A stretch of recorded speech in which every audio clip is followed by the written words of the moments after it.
Hi everybody, welcome to Alexa Flexibility. We're here today to talk about resisting or fighting the stretch as you're doing your flexibility.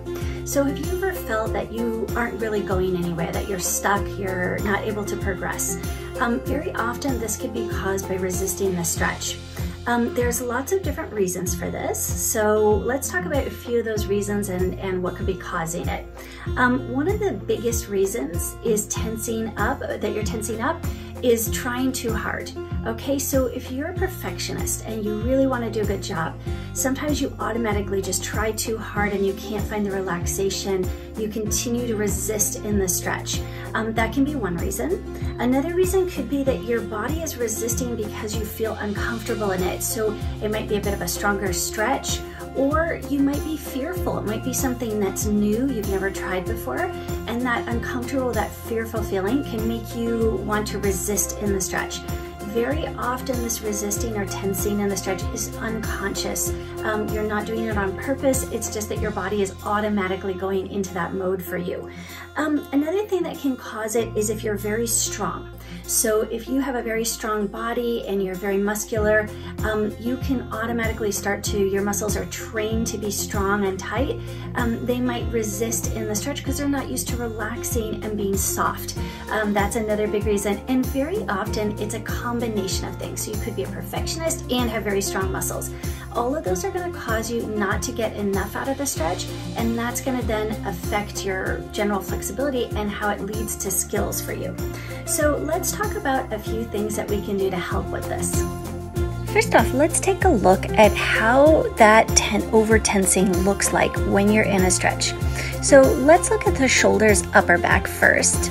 So you can see that as she's getting into her shoulder stretch, you can see that because the muscles are tensing and resisting, and she's a fairly tight student anyway, it makes it really tough for her. So even when she puts her head down in an easier position, everything just feels stuck and resisting, and she doesn't get a change.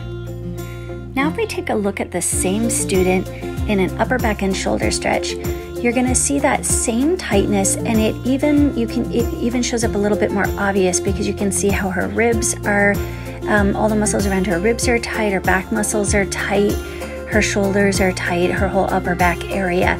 So she's trying to sit her bum down towards the floor, but you can see how it makes almost a hollow in her back there because the muscles are all resisting in there. Doing the stretch like that, she's not going to get the progress. So now you can see that when she tries to do her bridge, because she couldn't get the relaxation in the stretch, the bridge echoes what she achieved. She's tight, it's resistant, and she doesn't feel the nice soft opening. Okay, so now let's talk about some solutions that we can do to try to help relax and not overgrip tense in that upper back and shoulders. So when you can sit down on your knees and set up holding a bar behind you. You're going to use some micro movement and add some rotational stretch to the shoulder. So you can see her gently bringing her elbow out to the outside, just getting a little bit of side to side movement, rotational opening. The movement is very small in the beginning, and then gradually make that a little bit bigger and a little bit bigger as your body feels comfortable and more relaxing. So if you feel it really tensing, don't try to force it. Now we're going to start adding a little head opening to this. So you can see that she's bringing her head away from the elbow at the exact same time and the same amount that the elbow opens up. So you don't want to do one more than the other, and you don't want to be the head ahead of the elbow or the elbow ahead of the head. You want to keep everything exactly the same.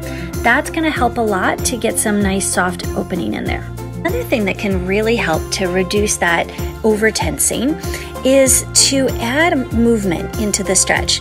So here you can see that when she's doing her upper back and shoulder stretch, she's adding a side-to-side movement of her hips, so a left to right movement with her hips.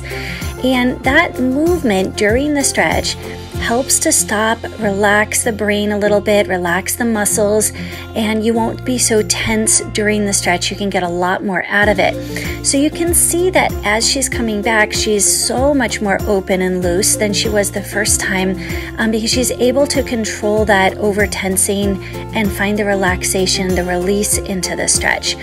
Another trick that you can use with the upper back and shoulder is to gently thread one leg forward and then the other leg forward. That'll help stretch and lengthen the muscles as you're in there in a nice, soft, gentle way, so that you're not getting bunchy or tensing, especially when you're trying to think about keeping the core in control and your arm's correct shoulder alignment.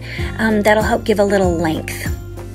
So now that she's found relaxing and not resisting into the stretches, it's easier to put together with the skill.